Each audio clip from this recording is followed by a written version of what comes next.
a tous un souvenir de film ou de bande dessinée avec un dragon. Et c'est vrai que quand j'étais enfant, j'ai le souvenir d'avoir vu l'Histoire sans fin.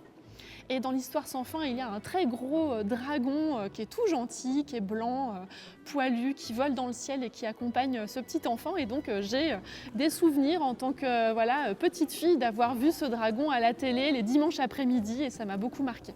Moi, le moment que j'ai préféré dans le stage, c'est le moment où on a vraiment dû sculpter notre œuvre, qui est vraiment un moment de pure création, où on touche vraiment, on forme enfin, et enfin ce qu'on a dessiné, et bah ça y est, c'est enfin là.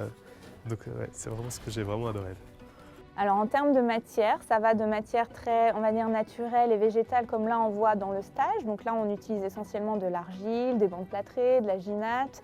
Mais ça peut aussi être des matières un petit peu plus complexes dans leur chimie. On peut utiliser des résines, du polyuréthane, du silicone. On a tout un panel de matières en fonction des projets. Moi, je voudrais devenir maquilleuse professionnelle.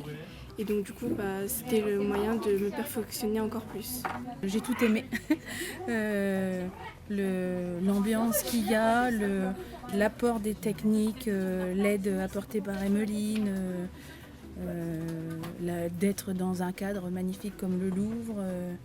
Ouais, tout en fait, tout.